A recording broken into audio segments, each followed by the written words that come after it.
Assalamualaikum warahmatullahi wabarakatuh. Alhamdulillah hamdan yafi ni'amahu wa yukafi'u mazidah. Asyhadu an la ilaha illallah wahdah wa asyhadu anna Muhammadan abduhu wa rasuluh sallallahu alaihi wa ala alihi wa ashabihi wa man tabi'ahum bi ihsanin ila yaumil qiyamah. Amma ba'd. Ayyuhal muslimun rahimani Allah wa iyyakum. Kita bersyukur kepada Allah Subhanahu wa taala malam ini melanjutkan lagi pembahasan di kitab Sharh Sunnah lil Imam Al-Barbahari rahimahullah. Sekarang membahas tentang duduk dengan pelaku maksiat.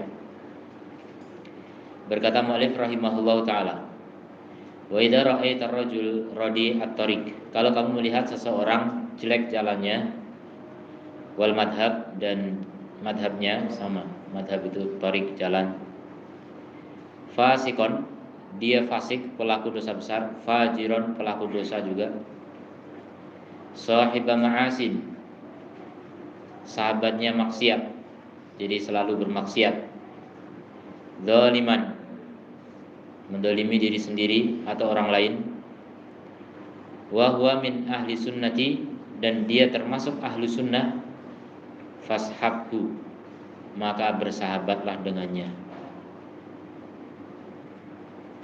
Jadi yang penting akidahnya sunnah. Adapun perilakunya maksiat tidak masalah, selama akidahnya masih sunnah. Wajlis ma'ahu, dan duduklah bersamanya. Fa innahu laisa tadurruka ma'siyatuh, karena sungguhnya tidak membahayakanmu maksiatnya. Ini khususnya maksiat yang memang bersifat pribadi. Kalau maksiat yang ngajak-ngajak orang lain juga harus diwaspadai. Jadi ada maksiat yang sifatnya pribadi, dia sendiri melakukan, dia minum khamr misalnya, dia nggak ngajak-ngajak yang lain. Tidak masalah duduk dengan orang seperti itu, karena selama dia tidak mengajak kepada kemaksiatannya, kita masih aman. Tapi kalau duduk dengan orang yang menyimpang akidahnya, itu sangat berbahaya. Walaupun dia ahli ibadah, ya itulah perbedaan pergaulan ya. Bergaul dengan ahli ibadah tapi menyimpang dari sunnah, itu lebih berbahaya daripada bergaul dengan ahli maksiat tapi akidahnya masih di atas sunnah. Dijelaskan oleh Syekh Shalih Al-Fauzan hafizahullah taala, perkataan mu'allif, wa idza ra'aita ar-rajul radi at-tariq wal madhhab fasiqan fajiran sahiba ma'asin dzaliman wa huwa min ahli sunnati fashabhu.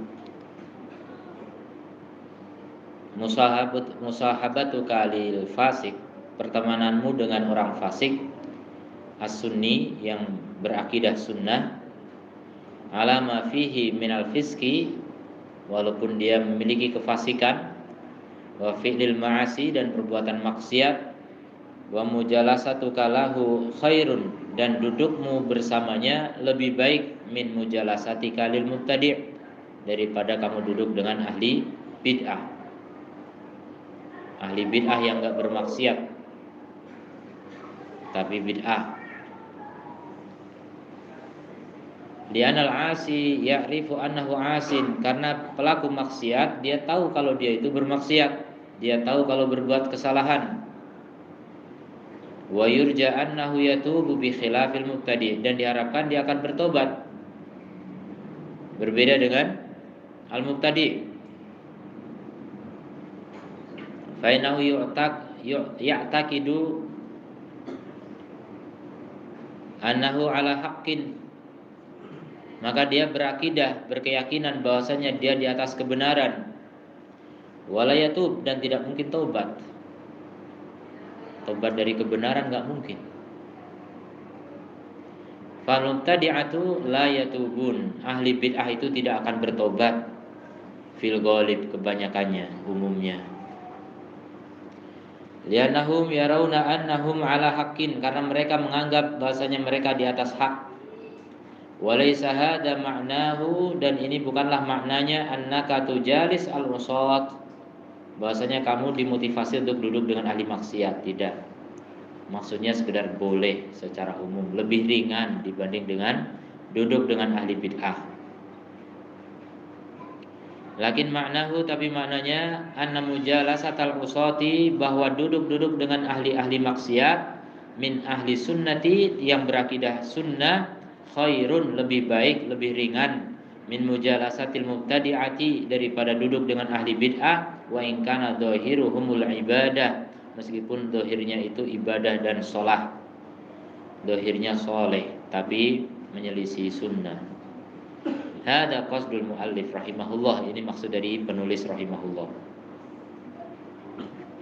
Wala syakka anal bid'ata syarrun wa ahabbu ila syaitan minal maksiyah. Tidak diragukan bahwa bid'ah itu lebih buruk dan lebih dicintai oleh setan daripada maksiat. Dan kebanyakan dai-dai bid'ah itu mereka semangat membasmi maksiat, sama sekali nggak menyinggung masalah bid'ah. Bahkan nggak suka ada kata-kata bid'ah. Seakan-akan nggak ada syariat yang membicarakan masalah bid'ah. Seakan-akan Rasul nggak pernah menyatakan kullu bid'atin dolalah. Mereka nggak rela dengan hadis itu. Jadi mereka hanya fokus membasmi maksiat. Fokus perhatiannya masalah maksiat. Jadi tidak menyinggung masalah bid'ah, apalagi syirik juga. Syirik jarang disentuh. Kalau bicara syirik cuma global, ya. Syirik dosa paling besar, tidak diampuni, global, nggak berani merinci. Karena sejatinya banyak di antara mereka dai-dai yang menggemari kesyirikan. Apalagi kebid'ahan banyak sekali. Jadi begitu kondisi para duat hari ini rata-rata. Mereka hanya fokus membasmi kemaksiatan, seperti program polisi, ya. Membasmi kemaksiatan. Nggak ada polisi membasmi kebid'ahan, nggak ada polisi membasmi kesyirikan di negeri ini, ya. Kalau di negeri tauhid ada, di negeri yang ngerti tentang tauhid ada.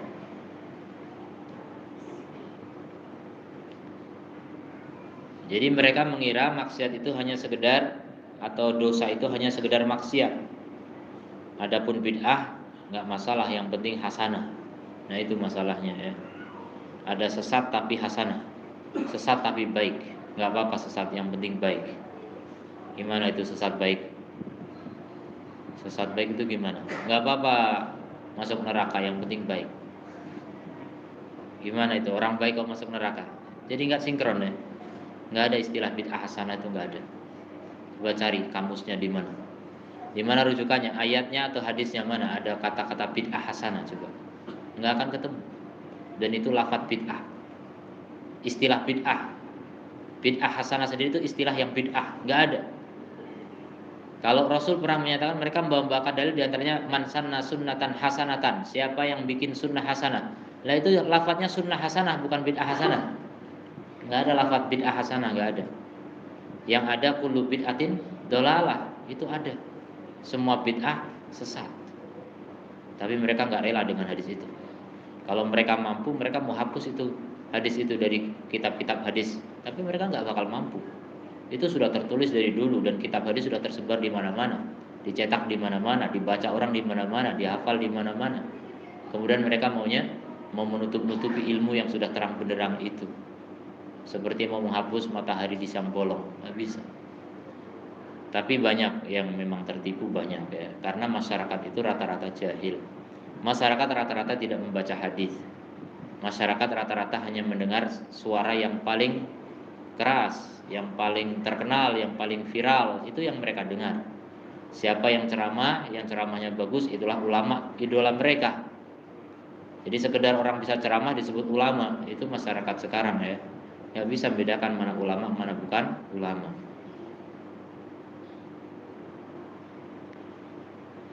Bahkan ada artis tobat jadi ustadz, jadi mufti, dimintai fatwa di mana-mana, dan dia dengan lantangnya pun menyatakan begitu. Banyak yang bertanya kepada saya, gitu katanya, tentang kasus fulan dengan fulan, bagaimana menyikapinya. Dia berani menilai, dia berani berfatwa, padahal dia cuma mantan artis yang tobat, mantan pemusik yang tobat, tiba-tiba jadi ulama berfatwa, ya, Masya Allah. Begitulah negeri ini, ya, penuh dengan dai-dai karbitan. Bukan ulama karbitan, baru dai karbitan itu, tapi levelnya udah ulama, ya, Masya Allah, luar biasa. Begitu yang membuat umat ini semakin kacau. Tidak bisa membedakan mana ulama, mana bukan ulama. Itu awal dari segala keburukan ya. Bedakan ulama aja nggak bisa gitu. Padahal murid itu tuntutan pertama kali, adab murid itu yang pertama kali adalah menentukan ulama, siapa yang mau diambil ilmunya.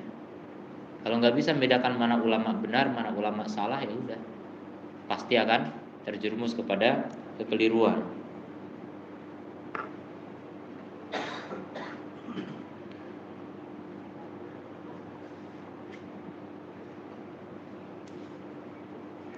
Fa innahu yurja an yatuba minha bi khilafi sahibil maksiyah, berbeda dengan pelaku maksiat, maka dia akan diharapkan bertobat darinya, li'annahu ya'taqidu annaha maksiyah, karena dia meyakini bahwasanya itu adalah maksiat. Wa yakhjalu, dan dia malu dengan kemaksiatannya, wala yubayyinuha bi khilafil mubtadi', dan tidak menampakkannya.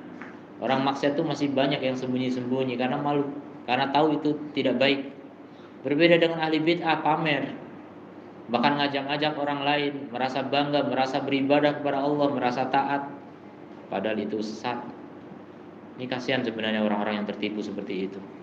Mereka ditipu oleh ulama ulama-ulama yang bejat.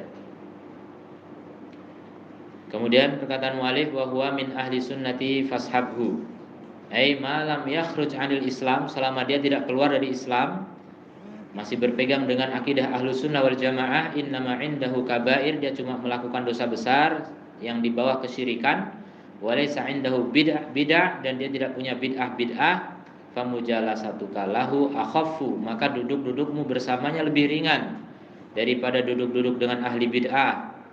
Wa in kana al-mubtadi' yudhiru shalah wa tuqa, meskipun ahli bid'ah itu menampakkan kesolehan dan ketakwaan, dohirnya takwa, tapi sejatinya kalau diteliti penuh dengan bid'ah.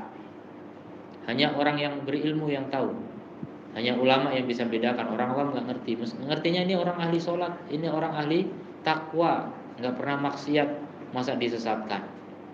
Dibilangnya yang menyesatkan itulah yang sesat. Itu orang hasad, itu iri saja, itu kalah pengikut, kalah penggemar, dikiranya begitu. Wa kama dzakartu laisa makna hada, dan sebagaimana aku sebutkan bukanlah makna ini bahwasanya Syekh yaqulu laka jalis ahlal ma'asi, bukan begitu maksudnya ya. Bukan berarti saya menyuruh kita untuk duduk-duduk dengan ahli maksiat, bukan. Wa inma huwa yuqarin baina mafsadati mujalasatil asi, beliau hanya membandingkan antara kerusakan duduk-duduk dengan ahli maksiat dengan kerusakan duduk dengan ahli bid'ah. Mafsadatu majalisil mubtadi, duduk dengan ahli bid'ah itu lebih buruk kerusakannya daripada duduk dengan ahli maksiat.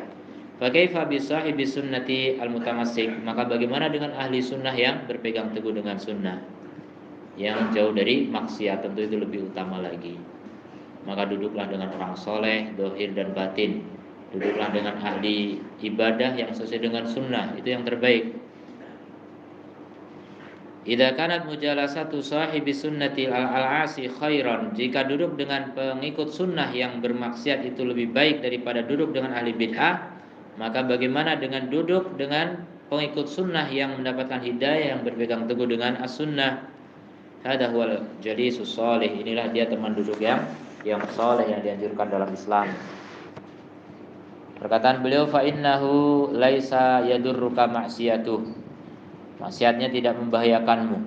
Kenapa? Li anna maksiyatuhu alaihi, maksiatnya itu atas dirinya sendiri. Hada min babil muqaranah, ini hanya sekedar perbandingan. Lakinnal mubtadi' yatadurruka bid'atuhu, tapi ahli bid'ah itu bid'ahnya pasti membahayakanmu. Kamu akan terbiasa melihat bid'ah, akhirnya apa? Akrab, akhirnya cinta ya. Cinta itu datang karena biasa ketemu. Witing tresno jalaran saka kulino, itu dalilnya ya. Amal asi, adapun ahli maksiat, fala tadurruka maksiatu, jadi maksiatnya insyaallah enggak membahayakan. Tapi kalau kita sering lihat maksiat ya jadi bahaya juga. Itu cuma perbandingan saja. Tetap saja yang terbaik adalah bergaul dengan apa? Orang yang soleh, ahli sunnah. Tapi kalau terpaksa sesekali harus duduk dengan ahli maksiat, ya sesekali saja, tidak rutin gitu, tidak biasa. Kalau memang rutin mendatanginya karena apa? Kita ingin mendakwahinya, tidak masalah. Tapi kalau kita untuk berbahasa basi saja, mengakrabi saja, kemudian kita terpengaruh, nah itu bahaya. Berikutnya, adamul iktirar bi ibadatil mubtadi'. Tidak boleh tertipu dengan ibadahnya ahli bid'ah. Ini yang paling banyak menipu manusia memang. Asal orang sudah ahli ibadah, disebut kiai, disebut ustaz, disebut ulama. Padahal nggak tahu apa-apa, nggak ngerti dalil, nggak bisa baca Quran bahkan. Cuma karena rajin sholat, rajin puasa, rajin zikir, wah ulamanya diminta fatwa. Ya. Tanyakan kepada rumput yang bergoyang, dia goyang-goyang zikirnya. Jadi bahaya ini, masyarakat tuh nggak bisa bedakan mana alim mana bukan alim. Sekedar ahli ibadah disebut alim. Ini jauh dari hakikat ulama.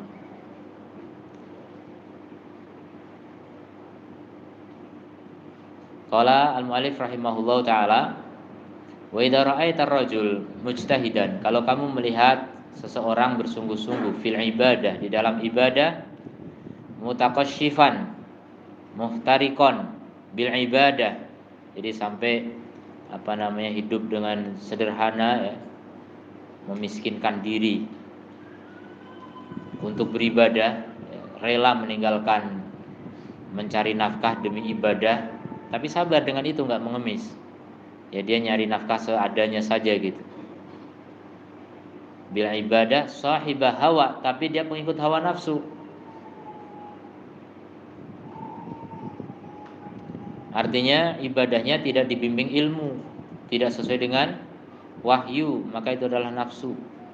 Semua ibadah kita yang gak ada dasarnya itu sejatinya adalah mengikuti hawa nafsu. Hati-hati ibadah tanpa ilmu, ya. Ibadah tanpa ilmu adalah ibadah mengikuti nafsu, dan itu sesat. Kalau kita nggak tahu dasarnya, kita disebut mengikuti nafsu, menyembah nafsu. Orang-orang yang ibadahnya tanpa ilmu itu mengikuti nafsu. Hati-hati. Jadi ibadah itu harus ada ilmunya. Asal dari ibadah itu haram sampai ada dalilnya. Fala tajlis ma'ahu, maka jangan duduk dengannya. Tuh lihat, ahli ibadah nggak boleh kita duduk dengannya. Kenapa? Karena dia tidak di atas petunjuk, mengikuti hawa nafsu. Zikirnya nggak sesuai dengan petunjuk Rasulullah Sallallahu Alaihi Wasallam. Sholatnya nggak sesuai Rasulullah, menambah sholat sunnah, sholat macam-macam. Ada sholat rogoib, sholat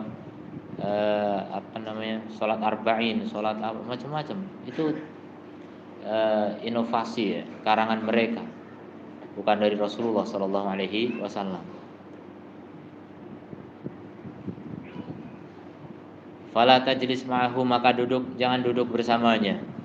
Wala tasma' kalamahu, jangan dengarkan ucapannya. Wala tamshi ma'ahu, jangan berjalan bersamanya fi tariqin, di satu jalan. Fa inni la amanu an tastahliya tariqahu fatahlaka ma'ahu. Karena aku tidak aman kamu akan menganggap indah jalannya sehingga kamu binasa bersamanya. Begitu, ya. Berjalan bersama sahibu hawa, pengikut hawa nafsu. Jadi jangan membayangkan pengikut hawa nafsu itu cuma nafsu seksual gitu, cuma nafsu maksiat. Nafsu di antara nafsu, dan ini yang sangat berbahaya, tidak dipahami oleh kebanyakan kaum muslimin, apalagi manusia secara umum, adalah nafsu ibadah, ya. Ibadah tapi mengikuti nafsu, ibadahnya tidak mengikuti wahyu. Itulah pengikut hawa nafsu. Dan itu lebih bahaya daripada mengikut nafsu dalam maksiat. Berkata Syekh Shalih Al-Fauzan hafizahullah, perkataan mu'alif, wa idza ra'aita ar-rajul mujtahidan fil ibadati mutaqasyifan muhtariqan bil ibadah sahibah hawan fala tajlis ma'ahu wa la tasma' kalamahu. Kata beliau, fala taghtar, jangan tertipu, bi kaunil mubtadi' yudhirut tanassuk, dengan keberadaan ahli bid'ah yang menampakkan ibadah, hidupnya hanya ibadah, masyaallah. Wal ibadah wa zuhud, dan zuhud, menjauhi dunia, tidak mau popularitas, nggak mau pangkat jabatan, nggak mau harta dan sebagainya. Wa taqasyuf, ini menyengsarakan diri. Wa yusalli bil lail, dia senantiasa sholat malam panjang. Famadama indahu hawan, selama di sisinya ada hawa nafsu, ya, artinya tidak dituntun wahyu. Wa bid'atun, dan bid'ah, fala tatasahal fihi, jangan meremehkan tentangnya. Jangan menggampang-gampangkan untuk duduk bersamanya. Wabta'id, jauhilah, anhu, darinya, ghayatal ibtiad, dengan sejauh-jauhnya. Sebagaimana sebagian salaf mengatakan, iktisadun fi sunnatin khairun min ijtihadin fi bid'atin. Sederhana di atas sunnah atau di dalam sunnah lebih baik daripada bersungguh-sungguh di dalam bid'ah. Iktisad itu kaum muktasidun. Muktasidun itu adalah orang yang hanya melakukan yang wajib saja, nggak memperbanyak yang sunnah. Wajib saja dipenuhi. Termasuk wajib adalah meninggalkan yang haram, itu wajib hukumnya. Jadi dia tinggalkan semua yang haram, dia lakukan semua yang wajib, itu muktasidun namanya. Sederhana di atas sunnah begitu lebih baik daripada nambah-nambah ibadah ternyata apa? Bid'ah. Dan bid'ah itu sesat, dan sesat itu neraka.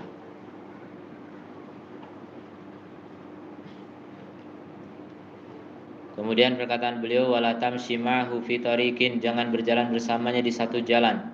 Hada atfun ala ma sabaqa, ini digandengkan dengan kalimat sebelumnya, berupa peringatan dari bersahabat dengan ahli bid'ah dan duduk-duduk dengan mereka. Dan Rasul SAW memperingatkan dari hal ini. Kata beliau, iyyakum wa muhdatsatil umuri, jauhilah oleh kalian perkara-perkara yang baru dalam agama. Iyyakum, ini adalah peringatan, ya, untuk menjauhi. Jauhi, iyyakum, jauhi oleh kalian. Wa qala syarrul umuri muhdatsatuha, kata Rasul, sejelek-jelek perkara adalah yang diada-adakan di dalam agama, yang enggak ada tuntunannya dari Rasulullah dan para sahabat. Fal bid'atu syarrun minal ma'siyati, bid'ah itu lebih buruk daripada maksiat. Ini perlu diviralkan ya. Tapi yang memviralkan ini biasanya dicekal ya. Karena memang ahli bid'ah ini sudah terlalu banyak. Pelaku bid'ah itu banyak sekali. Rata-rata orang lebih menggemari bid'ah daripada sunnah.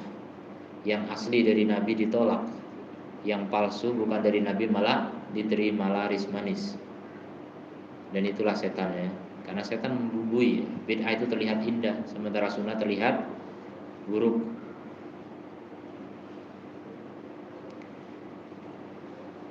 Jadi bid'ah itu lebih buruk daripada maksiat. Wal mubtadi' syarrun minal 'asi, ahli bid'ah juga lebih buruk daripada ahli maksiat. Fayajibu an yutanabbaha li hadzal amr, maka wajib untuk memperhatikan perkara ini. Wala tamshi ma'ahu fi tariqin, jangan jalan bersamanya di satu jalan. Li'annahu yu'athiru fika, karena dia bisa berpengaruh bagimu, padamu. Dia bisa memberi pengaruh ke dalam hatimu. Wa yudkhilu 'alaikal bid'ah, memasukkan ke dalam hatimu bid'ah. La siyama wa anta tuhsinu dhanna bihi, apalagi kamu berbaik sangka kepadanya. Ini kan orang soleh, ini orang yang takut akhirat, ini orang yang takut kepada Allah, ini orang yang selalu nangis, ini orang masa kayak gini masuk neraka gitu. Ragu orang itu. Orang kalau nggak punya ilmu gampang ragu. Tapi kalau punya ilmu mudah untuk meyakini sesuatu. Jadi berbaik sangka tidak pada tempatnya ini nggak boleh. Kita secara umum diperintahkan untuk berbaik sangka dengan sesama muslim, tapi berbaik sangka kepada ahli bid'ah nggak boleh. Ya, sama seperti halnya berbaik sangka kepada maling gitu nggak boleh. Ada orang malam-malam congkel jendela, ini memperbaiki jendela paling. Ini baik sangka yang salah ya.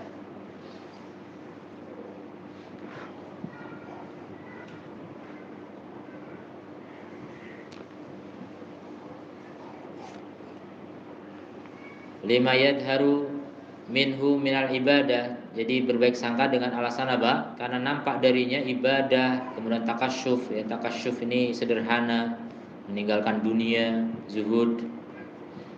Fa tasri alaika bid'atu, sehingga merembet kepadamu bid'ahnya, fahuwa khatirun jiddan, ini sangat berbahaya.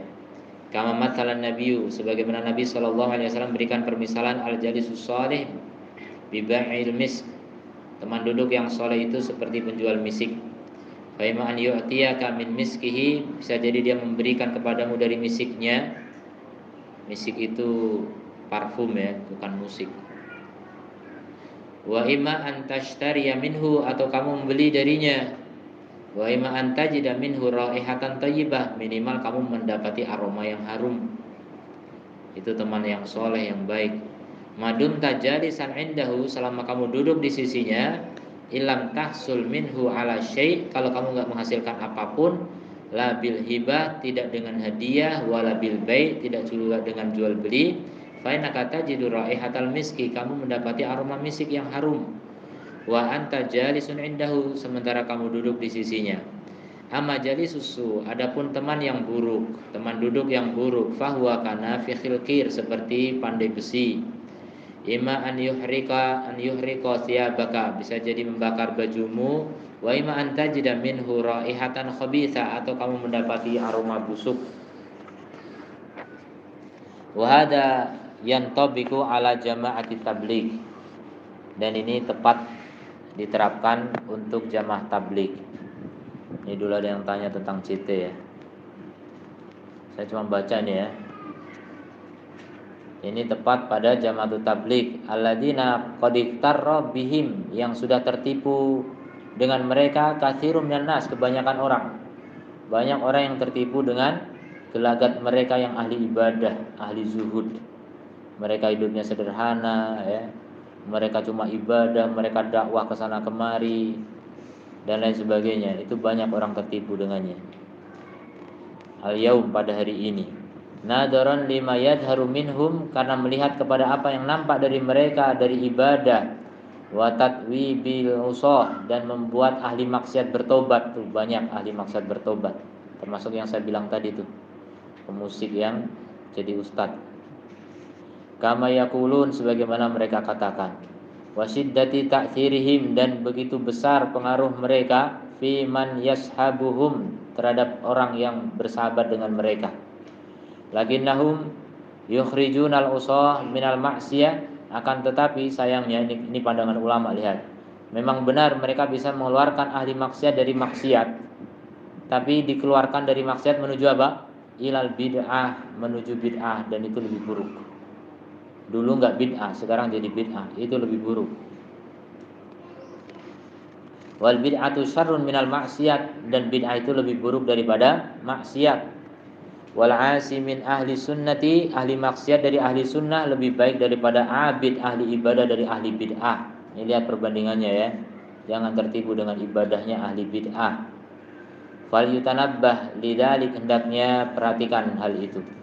Wa ma qultu hadza karahiyatan lil khair, aku tidak mengatakan ini karena enggak suka dengan kebaikan. Betul mereka ada kebaikannya, tapi keburukannya lebih besar. Alladzi ma'hum in kana fi khair, jadi bukan karena enggak suka dengan kebaikan yang ada pada mereka, kalau memang mereka ada kebaikannya. Wa inna ma qultuhu, tapi aku mengatakan ini karahiyatan lil bid'ah, karena benci kepada bid'ah. Fainal bid'ah tadhabu bil khair, karena bid'ah itu bisa menghilangkan kebaikan. Kebaikan yang ada pada mereka hilang dengan bid'ah itu. Karena ibadah itu kalau dibarengi bid'ah maka bukan ibadah. Hakikatnya itu adalah dolalah, kesesatan. Wal bid'ah allati 'inda jama'ati tabligh, dan bid'ah yang ada pada jamaah tabligh qad dzakaraha man sahibahum, telah menyebutnya orang yang bersahabat dengan mereka. Ya, banyak sebagian ulama Timur Tengah ada yang pernah bergabung dengan Jama'atut Tabligh ya, seperti Syekh Hamud At-Tuwaijiri. Akhirnya setelah itu bikin tulisan tahdir terhadap Jama'atut Tabligh. Jadi mendalami betul, tahu betul di dalamnya ada apa gitu, karena pernah ikut sampai ke India, sampai ke pusatnya, sampai di sana ternyata kuburan dikelilingi, disembah di masjid itu kuburannya. Itu ternyata ya, puncaknya Jamaah Tabligh adalah kesyirikan.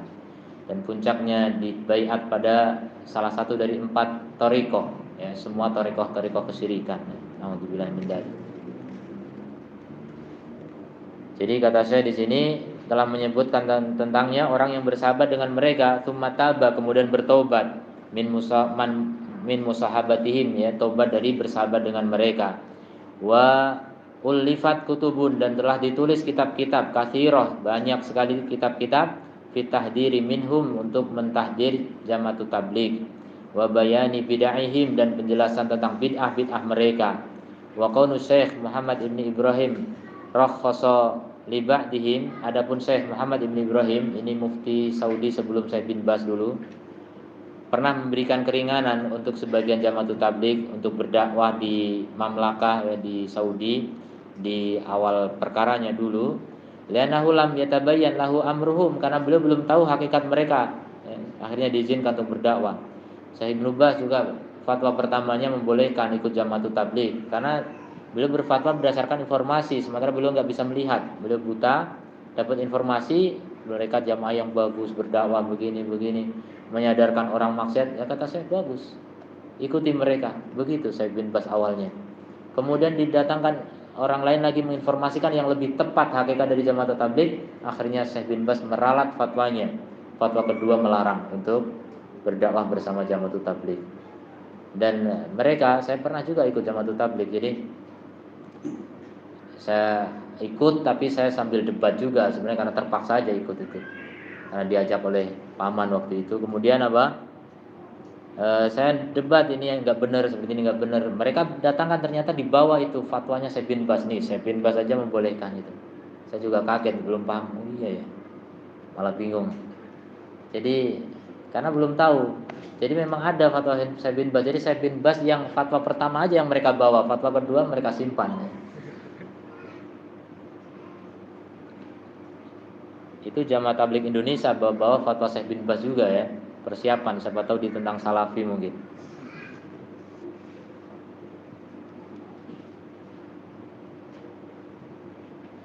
Kemudian jadi itu pertama kalinya dulu Syekh Muhammad ibn Ibrahim membolehkan. Wa qad radda alaihim raddan tabligh balighan, dan berikutnya beliau juga membantah mereka dengan bantahan yang keras. Lama tabayyana lahu amruhum, ketika perkaranya jelas bagi beliau. Kama fi majmu'i fatawahu, seperti dalam majmu' fatwa, kumpulan fatwa dari Syekh Muhammad bin Ibrahim. Kemudian wa qad istarata alaihimud dakwah, dan telah mensyaratkan atas mereka dakwah ila tauhid. Begitu. Kalau mau dakwah dengan jamaah tabligh boleh, tapi syaratnya dakwah apa? Tauhid. Mereka tidak mau dakwah tauhid. Falam yafu bihadza syarat, dan mereka tidak menunaikan syarat ini. Wa kadzalika qaulu Syekh Ibnu Baz atna alaihim, tuh Syekh bin Baz juga pernah memuji mereka fi awalil amr, di awal urusannya. Lianahu lam yatabayyan lahu amruhum, karena belum jelas saat itu perkara mereka. Falamma tabayyana lahu, ketika sudah jelas bagi beliau perkara mereka, taraja'a an dzalika, beliau rujuk dari fatwanya. Wa qala, dan beliau mengatakan, la yakhruj ma'ahum, jangan keluar bersama mereka, illa man yuridu an yad'uwahum, kecuali orang yang ingin mendakwahi mereka ilal haqqi, kepada kebenaran dan kepada tauhid, wa yunkira ma hum alaihi, dan mengingkari apa yang ada pada mereka dari penyimpangan. Begitulah perkataan beliau rahimahullahu taala. Ma'ana sahibal bid'ati, padahal pengikut bid'ah la yaqbalu dakwah, tidak mau menerima dakwah. Jadi saya bin mensyaratkan boleh bersama mereka asal mendakwahi mereka, tapi kata Syekh Shalih Fauzan, ahli bid'ah itu sulit menerima dakwah. Mereka sudah yakin dengan apa yang ada pada mereka. Wa kada sahibul manhaj, begitu juga pengikut manhaj, la yataraja an manhajihi, tidak akan rujuk dari manhajnya, alladzi baya alaihi, yang dia berbaiat di atas manhaj itu kepada suyukhahu, kepada syekhnya. Ini khawarij, yang suka baiat itu khawarij. Ini juga sulit untuk bisa lepas dari manhajnya.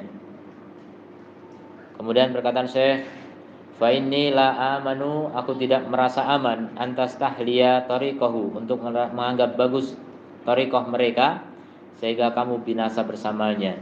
Hadhiya an-natijah, inilah dia hasilnya. Idza masyaita ma'ahu, jika kamu berjalan bersamanya, wa jalastahu, dan duduk-duduk dengannya, waraqat laka haluka, sehingga menjadi dia bersikap lembut keadaannya atau keadaannya membuat kamu ternyuh, fa innahu tasri alaika bid'atuhu, sehingga bid'ahnya pun menjalar kepadamu. Fatastas fatastasihuha, sehingga kamu menganggapnya boleh. Wa fatah laku ma'hu, sehingga kamu binasa bersamanya. Wa takunu mubtadi'an, sehingga kamu menjadi ahli bid'ah. Fal khataru syadidun, bahayanya sangat besar.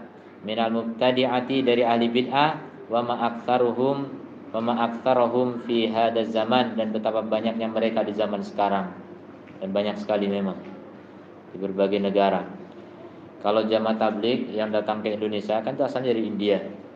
Yang ke Indonesia itu membawa kitab yang mereka sangat banggakan adalah kitab itu, Fadailul Amal. Itu yang mereka bawa. Tapi kalau ke Timur Tengah sana itu nggak dipakai kitab itu, karena mereka tahu pasti akan dibantah oleh orang-orang di sana. Kitab itu penuh dengan kepalsuan, ya, hadis-hadis palsu, cerita-cerita palsu banyak sekali.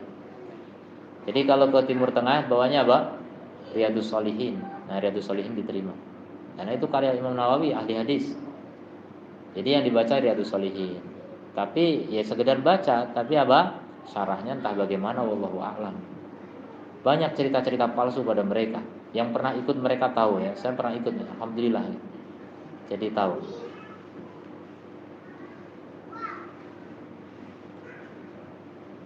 Lakin yajibu an na'rifa, akan tetapi wajib untuk kita ketahui mahiyata al bid'ah, ya, hakikat dari bid'ah itu.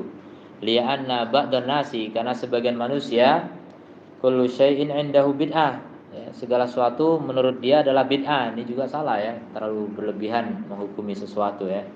Asal dia nggak tahu makanya bid'ah.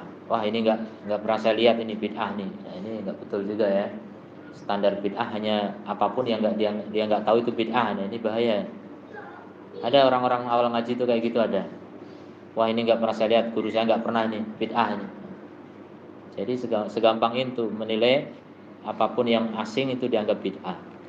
Al bid'atu laha dawabit. Jadi bid'ah itu ada patokan-patokannya, ya, ada kaidah-kaidahnya yang harus kita pahami. Jangan gampang gegabah serampangan dalam menilai suatu itu bid'ah atau bukan bid'ah. Fa idza tahaqqaqa anna hadzal ladzi huwa alaihi bid'ah, kalau memang terrealisasi nyata benar-benar bahwasanya itu adalah bid'ah, fala tajlis ma'hu, maka kamu jangan duduk bersamanya dan jangan bersahabat dengannya, ya.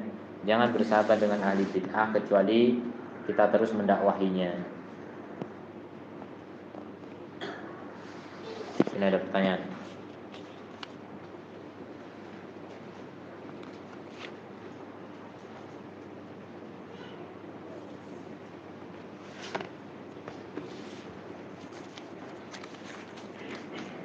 Assalamualaikum Ustaz. Waalaikumsalam warahmatullahi.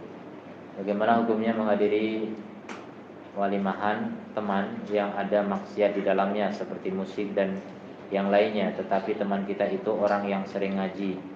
Apakah kita boleh menghadirinya atau ada udzur untuk kita karena itu teman kita?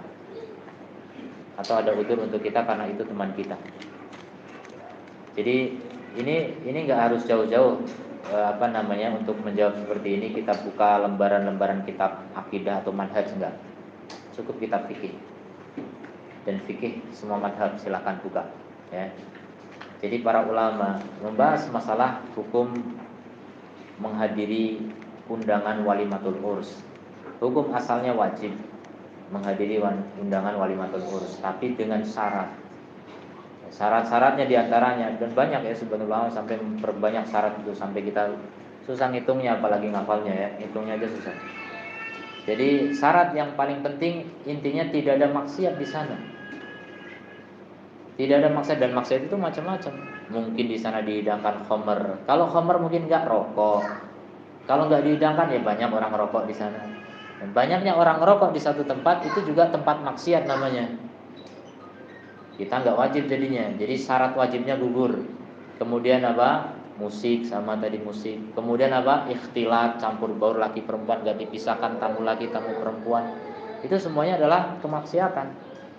Itu menjadi alasan untuk tidak wajib menghadiri. Bahkan sebagian ulama mengatakan sampai mengatakan wajib untuk tidak menghadiri. Bukan cuma tidak wajib menghadiri, tapi dibalik ya, wajib untuk tidak menghadiri. Kecuali apa? Kecuali orang yang datang untuk mengingkari. Siapa yang berani? Yang bikin masalah ya. Itu kalau bukan penguasa nggak bisa ya, nggak boleh. Mengingkari kemungkaran itu dengan tangan, maksudnya penguasa tuh. Kalau nggak punya kekuasaan dengan lisan pun kalau sedang kasus terjadi pasti ribut dan itu tidak hikmah. Ya. Maka ya sudah, ingkari dengan hati. Gimana mengingkari dengan hati? Menjauhi, nggak usah datang. Tapi itu kan kawan, itu kawan ngaji. Ya itu kawan ngaji, tapi kan kawan ngaji nggak selamanya benar kan? Yang selalu benar siapa? Nabi ya. Yang maksum cuma Nabi, selain Nabi pasti bisa salah.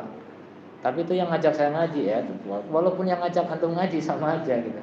Walaupun ustadz antum sekalian gitu, sama aja, manusia itu bisa salah gitu. Jadi bukan berarti kalau yang melakukan itu guru kita atau siapa kita yang kita agungkan kemudian semuanya benar, tidak ya. Jangan sampai orang itu jadi dalil, nggak boleh ya. Dalil itu jelas Al-Quran dan As-Sunnah. Sebagian orang menjadikan dalil itu Mekah. Wah, ini di Masjidil Haram juga ada. Memang Masjidil Haram itu dalil. Ini sudah salah cara beragama kalau seperti itu ya. Dalil itu jelas, Masjidil Haram itu bisa salah. Masjidil Haram kan cuma tempat. Tempat itu kan dibuat oleh orang, dan orang ini kan bisa ulama, bisa bukan ulama, macam-macam orang itu. Ya, jadi nggak selamanya yang di Masjidil Haram itu benar. Dan saya lihat sendiri kok di Masjidil Haram itu banyak orang tawaf dan syirik dalam tawafnya. Ya Husain itu sambil tawaf tuh, manggil Husain. Husain ini siapa? Bapaknya atau siapa? Nggak tahu saya. Tapi banyak itu rombongan itu ibu-ibu, ya Husain, Masya Allah. Ini kenapa ada artis baru kayaknya. Jadi nggak boleh ya, apa yang terjadi di Masjidil Haram jadi dalil enggak. Apa yang dilakukan kawan kita yang lebih soleh, yang lebih berilmu itu dalil, bukan, itu bukan dalil. Jadi jangan berpatokan dengan itu ya. Tapi nanti gimana kesetia kawanan kita? Setia kawan dalam sisi yang benar, bukan dalam segala hal ya.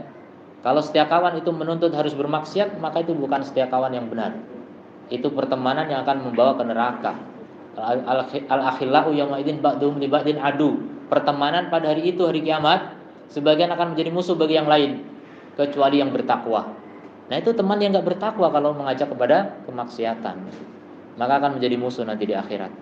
Kalau di dunia masih setia kawan, di akhirat jadi musuh. Assalamualaikum warahmatullahi wabarakatuh.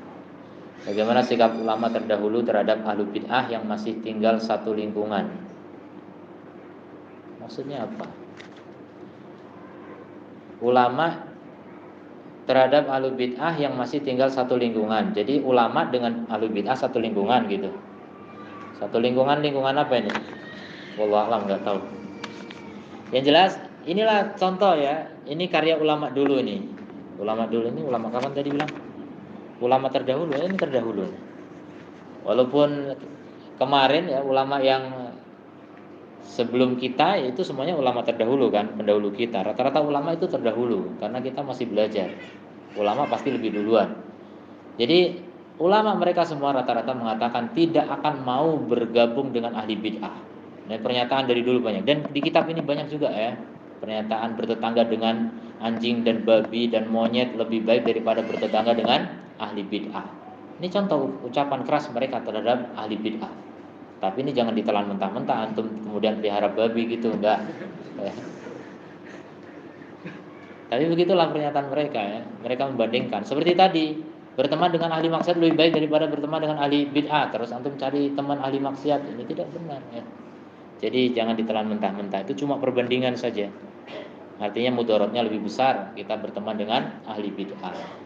Jadi kalau antum sudah kenal sunnah, bertemanlah dengan ahli sunnah, berkumpullah dengan ahli sunnah, karena memegang sunnah itu berat, seperti memegang bara api kata Nabi. Kalau kita nggak punya teman-teman yang sesama sunnah, pasti akan mudah luntur itu keyakinan, mudah hanyut ya bersama arus yang deras ya, bersama masyarakat luas yang jauh dari sunnah.